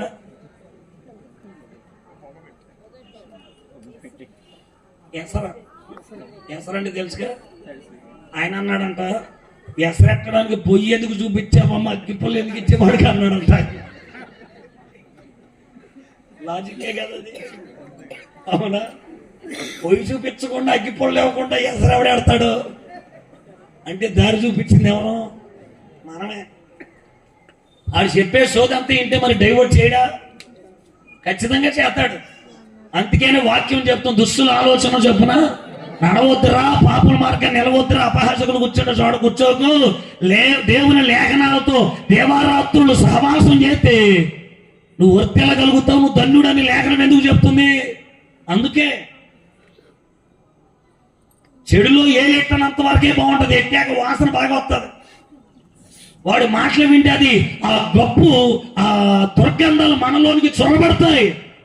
అపవాది మాట విన్నది, వినేసి తినొద్దన్న పండు తినేసి ఏదేం తోటలో పని ముగించుకుని అయ్యగారు వచ్చాడు. వచ్చేలోపు అమ్మగారి చేతులు పండు సగం తినేసి ఉంది. నెత్తునూరు బాదుకున్నాడు, అయ్యి బాబోయ్ ఎంత పని చేసేసావు, దేవుడు ఏదైతే చేయొద్దన్నాడు నువ్వు అది చేసేసి. ఆదాము ఆలోచించాడు, ఇప్పుడు నా భార్య ఆజ్ఞను అతిక్రమించింది, ఆజ్ఞ అతిక్రమమే పాపం, పాపంలో వచ్చిన జీతం మరణము. కనుక ఇప్పుడు నా భార్య ఎక్కడికి వెళ్ళిపోతే మరణం. ఏ మరణం? పాతాళమే మరణం. 2 మరణాలు ఉన్నాయి మానవ జీవితానికి. ఒకటేమో శరీరానికి సంబంధించిన మరణం, రెండవదేమో ఆత్మకు సంబంధించిన మరణం ఉంది, అది నిత్య నరకం. మొదటి పాపం చేసిన లూసిఫర్ని ఎక్కడితో చేశాడు ఆయన? నరకంలోకి. ఇప్పుడు రెండో పొరపాటు చేసింది ఎవరు? హవ్వనే. ఇప్పుడు ఆమెకు కూడా గతి ఎక్కడికి? పాతాళానికి. అందుకే ఆదాము ఇలాగ ఆలోచించాడు, నా భార్యను ఏదో విధంగా కాపాడాలి. ఎందుకు? నులువెచ్చని స్థితి దేవుడికి నచ్చదు. ఉంటే వెచ్చగా ఉండాలి లేదా చల్లగా ఉండాలి. పండు తినేసిన అభయం పాపిగా ఉంది, పండు తినకుండా ఆదాము పరిశుద్ధంగా ఉన్నాడు. ఇప్పుడు ఏ దేవుని తోటలోనికి దేవుడు దిగి వచ్చే సమయం అయింది. నా భార్యను దేవునికి అప్పగిస్తే తీసుకెళ్ళి నరకంలో పారేస్తాడు. ఆదాముకి ఆ లూసిఫర్కి ఏ శిక్ష పడిందో నా భార్యకి కూడా అదే శిక్ష. ఇక ఆమెకు విమోచన ఉండదు. ఆయన పోయిన ఇంకో ఎముకుంది, దాంట్లోంచి ఇంకో దాని తెస్తాడు. కానీ నా భార్యకు మాత్రం విమోచన ఉండదు. అపవాదికి విమోచన లేనట్టు నా భార్యకు కూడా ఇప్పుడు విమోచన ఉండదు. కేకలేస్తుండదు, నేను ఏదేం తోటలో ఉండాలి, ఇలా కాదనుకున్నాడు. అందుకని హవ్వను కాపాడాలనడానికి ముందుకు తెగించి పాపం చేయడానికి ఉరకలేసాడు ఆదాము. చాలా మంది అంటారు, ఆదాముకి ఎంత బుర్ర ఉందా అన్నాడు ఒక ఆయన. మరి ఆదాము నుండి వచ్చిన నువ్వేం శాస్త్రవేత్తం అయిపోయావు? చట్టవేత్తం అయిపోయా కానీ ఆయన ఎందుకు తెంగరోడు అవుతాడు? బాబు ఆదాము తెంగరోడు, నువ్వే పెద్ద బలాఢ్యుడు కదా, నాకు ఆవలిస్తే పేగులు కూడా లెక్కేస్తాడు. మరి ఆయన ఆయన నుండి వచ్చిన మనం ఎంత జ్ఞానవంతులం అయితే ఆదాము దేవుళ్ళు నుండి వచ్చాడు, అప్పుడు ఇంకెంత తత్వవేత్త అయి ఉండాలి. ఆదాముకి మనకి తేడా ఏంటిదో చెప్తున్నాను నేను. మన కడుపును పుట్టిన పిల్లలకి పేరు ఎట్టున్నారంటే మా తాత పేరు ఎడదామా, వాళ్ళ అమ్మోళ్ళ అమ్మ పేరు ఎడదామా, ఇలాగే కొట్టుకున్నారంట. పెళ్ళైన దంపతులు కొడుకు పుట్టిన తర్వాత మా నాన్న పేరు పెడతామంటే మా నాన్న తక్కువడా, మా నాన్న పేరు పెడతామన్నారు. ఇక్కడే కదా పేర్లు కడే వస్తాయి గొడవలు. పంచాయతీ జరిగింది. ఒక ఆయన అన్నాడంట, ఒరే ఇద్దరు పేర్లు కలిపి ఒకటికి ఎడుతున్నాను, నీ నాన్న నానేనా, నానే కలిపి నాని అని ఎక్కాడు. విన్నారా? నా నాన్న నీ నాన్న నాని అన్ని అందులో నాన్న పేర్లు అలా వస్తాయి. మనకి పేరు ఎలాగెట్టాలో కూడా తెలియదు మనకి. కానీ ఆదాము ప్రతి పక్షికి ప్రతి జంతువుకి పేరు పెట్టిన తత్వవేత్త అయి ఉన్నాడు. హల్లెలూయా. చప్పలు కొడుతూ ప్రభువుని స్తుతించండి.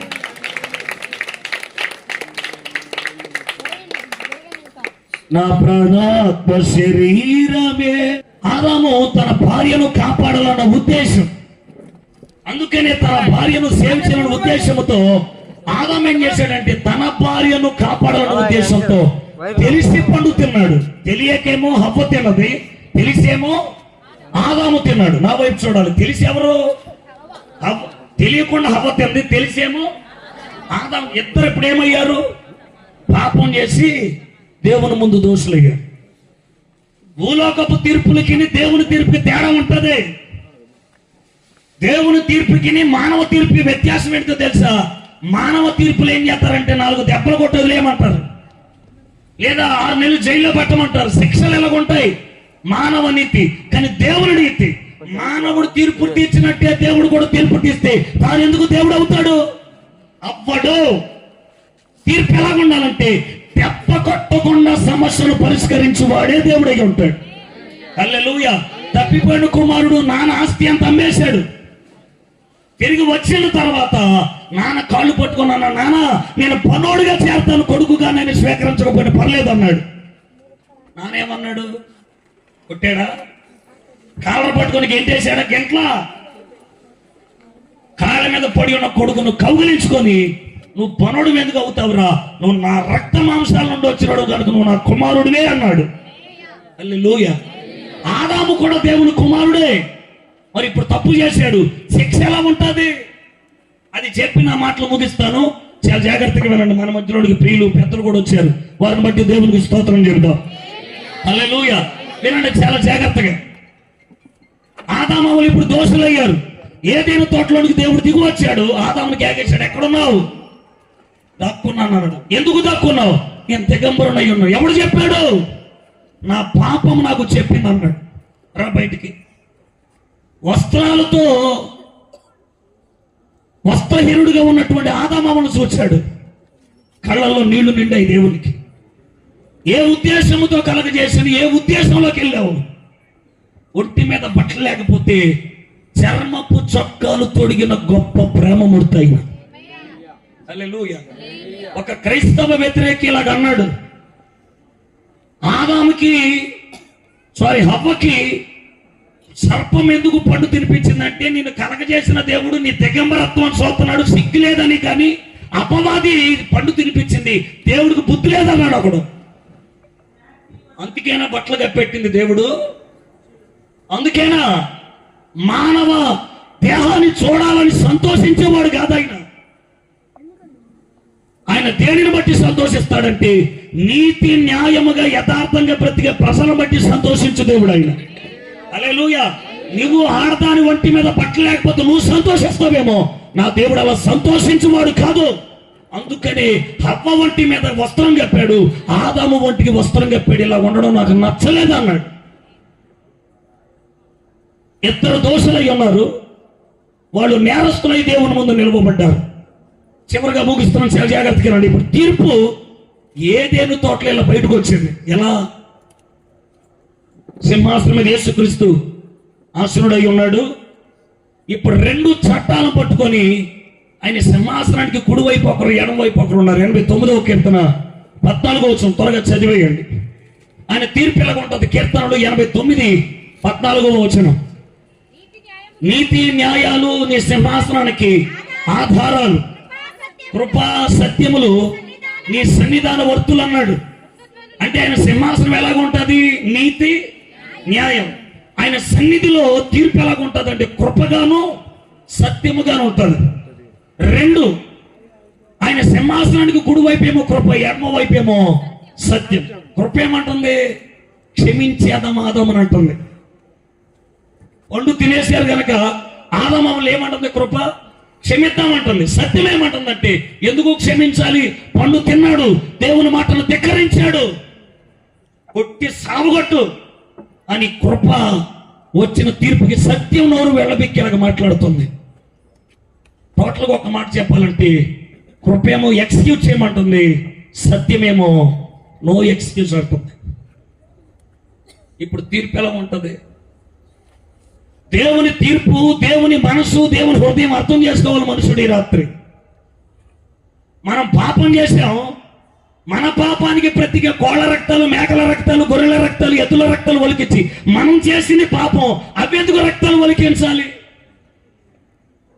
ఒక మనుషుడు ఇంకొక మనుషుడిని చంపాడు అనుకో. కొన్ని సంవత్సరాల క్రితం చిలకలూరుపేటలోనే బస్సు దహనం కేసులో చలపతిరావు గారు అరెస్ట్ అయ్యారు. మీకు తెలుసా? హైదరాబాద్ నుండి విజయవాడకు వచ్చే ఒక హైటెక్ బస్సులో దారితో అప్పుడు దొంగలుగా కాసి డ్రైవర్ని మేము విజయవాడ దగ్గర వెళ్తున్నామని ఎక్కి ప్రయాణికులందరినీ కెరసాలు పోసి తగలబెట్టేశాడు చలపతిరావు. చిలకలూరుపేటకు చెందినోడు. కోర్టు అరెస్ట్ చేసింది.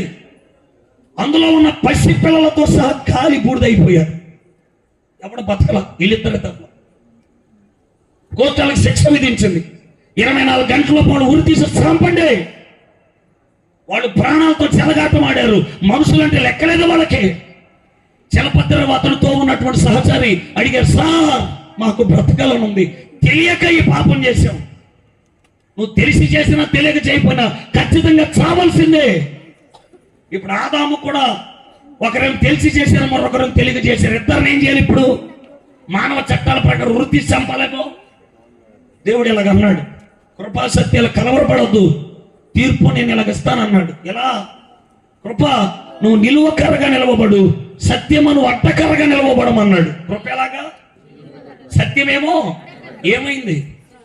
సిలువైంది. ఈ సిలువే ఆది కాండములోనే ప్రత్యక్షమైంది మానవ జాతి కోసం. ఎందుచేతనంటే కృపకి క్షమించే గుణం ఉంది, సత్యానికి శిక్షించే గుణం ఉంది. రెండు పొసగవు. దీని మెంటాలిటీ వేరు, దీని మెంటాలిటీ వేరు. అందుకని రెండింటిని ఏకం చేద్దాం అనుకున్నాడు. 85వ కీర్తన 10వ వచనం చివరి వచనం చదివేయండి. 85వ కీర్తన 10వ వచనం, కృపా సత్యములు కలుసుకొనినవి, నీతి సమాధానాలు ఒకదానికొకటి ముద్దు పెట్టుకున్నాయి అన్నాడు. ఎక్కడ కలిసిరి?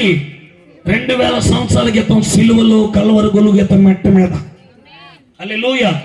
ఏంట్రా ఈ కృపా సత్యాల వాదనకి ఎందుకు ఈ తీర్పు వచ్చిందంటే కృప చెప్పినట్టు మానవ జాతిని మనల్ని క్షమించి వదిలేశాడు. సత్యము చెప్పినట్టు శిక్ష అంతా ఆయన వీపు మీద వేసుకున్నాడు. అందుకని యెషయా ప్రవచించాడు, శిశువుగా మనకు అనుగ్రహించబడిన వాడి కుమారుడుగా ప్రత్యక్షమవుతున్నాడు. ఆయన శిశువే కానీ రాజ్యభారాలైన భుజాల మీద ఉండబోతుంది. ఏ భారం అంటే యోహాను సువార్తలో యోహాను చెప్పాడు, లోక పాపాన్ని మోసుకొని పోయే దేవుని గొర్రె పిల్లని. పాపము భరించడానికి యేసుక్రీస్తు వచ్చాడు. పాపము యొక్క ములివేళ్లను వేళ్లతో సహా పెగిలించడానికి వచ్చాడు. అందుకనే ఆ రోజు కృపా సత్యము రెండు కలుస్తాయని చెప్పాడు. 2000 సంవత్సరాల క్రితం సిలువలో కలిపాడు. ఈరోజు క్రైస్తవ వ్యతిరేకులకు అర్థమవున ఒక విషయం ఏంటంటే ఆయన దిక్కులేని సాగు చచ్చాడంటే ఆ సాగు మనం సావాలా? ఎందుకు చేతనంటే పాపానికి మూల్యాలు మనమే కనుక. పాపం చేసిన మనము, శిక్ష కూడా మనమే కదా అనుభవించాలి. చలపతిరావు కాల్చినప్పుడు చలపతిరావునే ఉరి తీయమన్నది. వాళ్ళు అడిగారు, నో, శిక్ష ఖరారైపోయింది. ఏం చేయాలో అర్థం కావట్లేదు. రాజమండ్రి సెంట్రల్ జైల్లో వారితో ఒక ట్రైనింగ్ ఇచ్చారు. అరవమాకని తెల్లవారి గంటల 3 గంటల 33 నిమిషాలకి మేము ఉరి తీసేస్తారు. ఎటువంటి గల్పిలు చేయొద్దు, నీకేం కావాలి? చివరిగా వారు ఉరి తీయబడేటప్పుడు ఇలా అడిగారు, నీవు యేసుక్రీస్తుని నమ్ముకున్నావు, బాప్తిస్మం మాకు ఇచ్చేవాళ్ళు ఎవరు ఉంటే ఇచ్చేసి మమ్మల్ని ఉరి తీసేయమన్నారు. వెంటనే థామస్ ఆచార్య గారు రాజమండ్రిలో సేవ చేస్తారు. ఆయనను పిలిపించారు. రాజమండ్రి సెంట్రల్ జైల్లో ఉన్నటువంటి ఆ జైలాధికారి వెంటనే థామస్ ఆచార్య గారి ద్వారా ఈ ఇరువురికి, చలపతిరావు గారికి అతనితో పాటు ఉన్న సహచారికి బాప్తిసం ఇచ్చారు. వాళ్ళు ప్రాణాలు నెమ్మది లేదు, చనిపోయినా పర్లేదు ఇప్పుడు. ఎందుకంటే ఈ శరీరానికి మేము చేసిన శిక్షకి తగును మరణం, కానీ మా ఆత్మను ప్రభు విమోచించాడు. నరకం నుండి మమ్మల్ని తప్పించాలనుకున్నాడు. అందుకనే మా శరీరాలు ఈ సమాధి పాలైన పర్వాలేదు, కానీ మాలో ఉన్న ఆత్మను పరిశుద్ధంగా దేవునికి అప్పగించాలనుకున్నాం. అందుకని మేము బాప్తిసం తీసుకుంటున్నాం అని చెప్పారు. హల్లెలూయా. ఉరి తెల్లవారికి జరుగుతూ ఉంది. రాష్ట్రపతి నుండి వారికి ఒక లేఖ వచ్చింది. చలపతిరావు కంగారు పడద్దు, రాష్ట్రపతి క్షమాపేక్ష పెట్టింది, మీకు శిక్షను రద్దు చేసిందని. చలపతిరావు ఇదే నరసరావుపేట చిలకలూరుపేట మధ్యలో బస్సు దహనం కేసులో ఉన్నటువంటి వ్యక్తి విట్నెస్ అయింది. ఎందుకు ఈ మాటలు చెప్తున్నాను? క్రీస్తు ఎందుకు వచ్చాడు? మతాన్ని మార్చడానికి కాదు, మతంలో దింపడానికి రాలేదు. ఓ మనిషి మనసు మార్చాలి. తను తాగుబోతా సక్రమమైన జీవితం, వ్యభిచార సంసారిగా మార్చబడాలి. ఇందుకు ప్రభు ఈ లోకానికి వచ్చింది.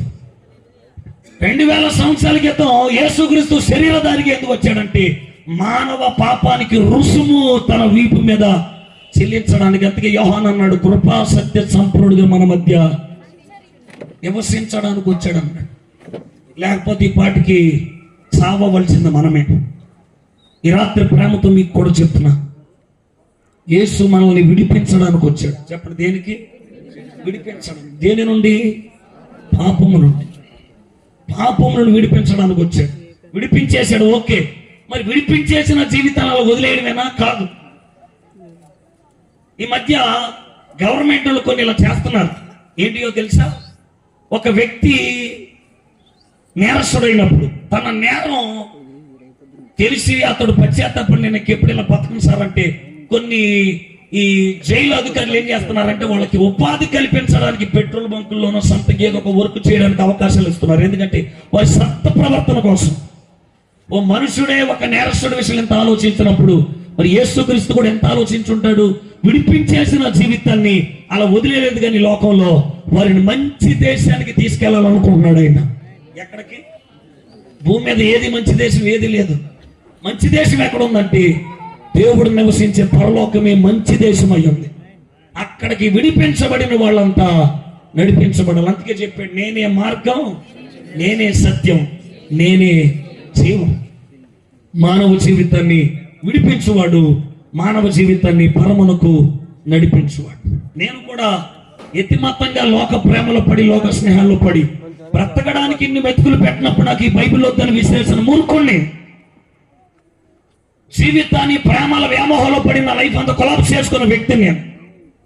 దానిలో మూయబడి జీవితం అంతా ముగింపుకి వెళ్ళాను చచ్చిపోదామని. కరెంటు వైర్లు కొరుక్కొని నోట్లు పెట్టుకుని ఒక మెంటల్ పేషెంట్ని, ఉర్రేసుకున్న వ్యక్తిని, భోజనం మింగేసిన వ్యక్తిని, లారీ కింద డ్రైవింగ్ చేస్తూ వెళ్ళి బండి లారీ కింద పెట్టేసినటువంటి ఒక మెంటల్ పేషెంట్ని. మరి ఏమైంది? డిసెంబర్ 23వ తారీఖు నా చావు కోసం నేను పిచ్చి మీద నిలవబడి ఉన్నప్పుడు దేవుడు నాతో నేరుగా మాట్లాడాడు. ఆ రాత్రి, నీ కక్కర్లేని జీవితం నాకు ఇస్తావా? ఎందుకు పనికి రాదనుకుని నా లైఫ్ నా చేతులు పెడితే నేను మహిమ గల పాత్రగా వాడుకుంటాను. నా లోపం, నా పాపం, నా బలహీనత, నా విధేయత నేను అన్ని ఒప్పుకున్నాను ఆయన దగ్గర. ఒప్పుకున్న తర్వాత నా జీవితంలో ప్రభు గొప్ప మార్పునిచ్చాడు.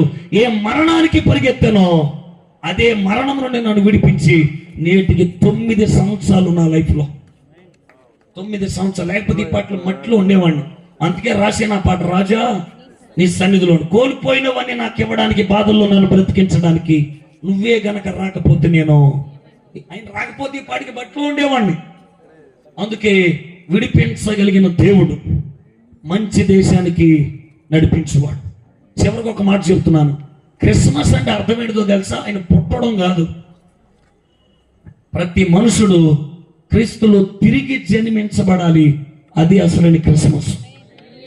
ఎవడైతే క్రీస్తునందుంటాడో వాడు నూతన, పాతవి గతించబడతాయి, సమస్తము క్రొత్తవిగా చేయబడతాయి. కనుక ఈ రాత్రి ఉన్న పళ్ళంగా మీ జీవితాలు ఆయనకి ఆహ్వానం పలకగలిగితే మన లోపభూయిష్టమైన పరిస్థితుల నుండి సంపూర్ణమైన విడుదల కలుగు చేసి బలవంతుడైన దేవుడు. అందుకనే భయపడకుడి, మీ కొరకు రక్షకుడు పుట్టి ఉన్నాడు. ఈ రాత్రి దేనికి భయం లేదు, ఆయన విడిపించగలిగిన సమర్థుడే. ఎలా విడిపిస్తాడు, ఏ కాలం నుండి, ఏ పరిస్థితి నుండి ముందు నుండి నేను మీకు వివరించుకుంటూ వచ్చాను. కనుక ఈ రాత్రి మీ జీవితాలలో ఆయనకి ప్రథమ స్థానం కల్పించండి. ఆయన జన్మలో దాచబడి ఉన్న ఔన్నత్యాలు, ఆశీర్వాదాలు, ఆయన ఈవులైన కృపలకి మనము వారసులుగా మార్చబడదుము గాక. దేవుడి మాటలు మన వెనుకలో దీవించుము గాక. అందరు కళ్ళు పోయండి. ఒక చిన్న ప్రార్థన మీ కొరకు నేను చేస్తాను. ప్రేమగల తండ్రి, ఈ రాత్రి మా పాపము, దాని మూల్యాలు ఎంత ఘోరమైనవో మాకు ముందు మీరు కనపరిచినందుకు వందనాలు. ఈ రాత్రి ఇక్కడ నీ మాటలు విన్న ప్రతి జనంగా నీ చేతులుగా అప్పగిస్తున్నాను. వారిని విమోచించండి, విడిపించండి. ప్రతి చెర నుండి, ప్రతి కీడు నుండి, ప్రతి మరణం నుండి శాశ్వతమైన విడుదల కలుగు చేయండి. నువ్వు అందరిలాంటి వాడువు కాదు, నీలో పాపము లేదని, నీవు పరిశుద్ధమైన దేవుడు అని లేఖనాల్లో నుండి మీరు మాకు ప్రత్యక్షమైనందుకు నీకు వందనాలు.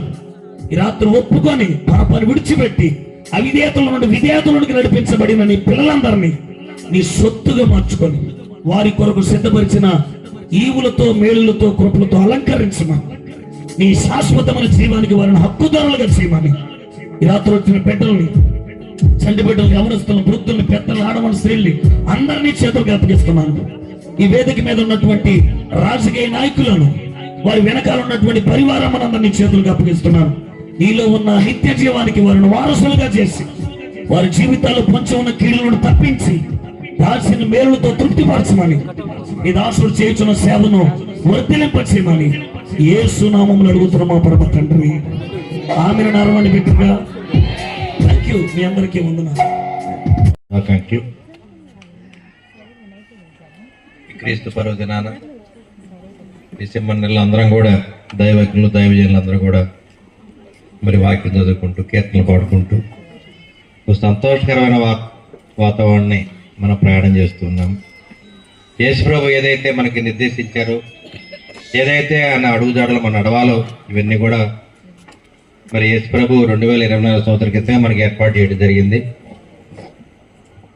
ఓ భూదిగంత వాసులారా, నేను ఏదైతే చెప్తానో అదే మాట వినండి, అదే అడుగులో నడవండి, అదేవిధంగా పేదవారికి అండగా ఉండి పేదవారి సహాయం చేస్తూ మంచి నడవడికతో, ప్రవర్తనతో మీరందరూ కూడా ఉండాలని చెప్పి కోరుకుంటూ మరి ప్రభు ఒక దిశ మనకి ఏర్పాటు చేయడం జరిగింది. ఎందుకంటే అన్ని మతాలు ఒకటే, ప్రభు ఒక్కడే. ప్రభు అనేది వేరు వేరు రూపాల్లో ఉంటారు, ఒక్కో మతంలో ఒక్కో రూపంలో ఉంటారు. కాబట్టి మీరందరూ కూడా అన్ని మతాల సారాంశాన్ని స్వీకరించాలి. ఆ విధంగా మనం అందరం కూడా మరి దైవజనులందరూ కూడా ప్రతి ఒక్కరిని కూడా కాపాడుకుంటూ, గౌరవించుకుంటూ ముందుకు వెళ్ళాలని చెప్పి మరి బైబిల్ చెప్పడం జరుగుతుంది. కాబట్టి మరి అందరూ కూడా ఒకటే గుర్తుంచుకోవాలి, God is great, praise the Lord, hallelujah, merry merry Christmas, happy happy Christmas. Thank you.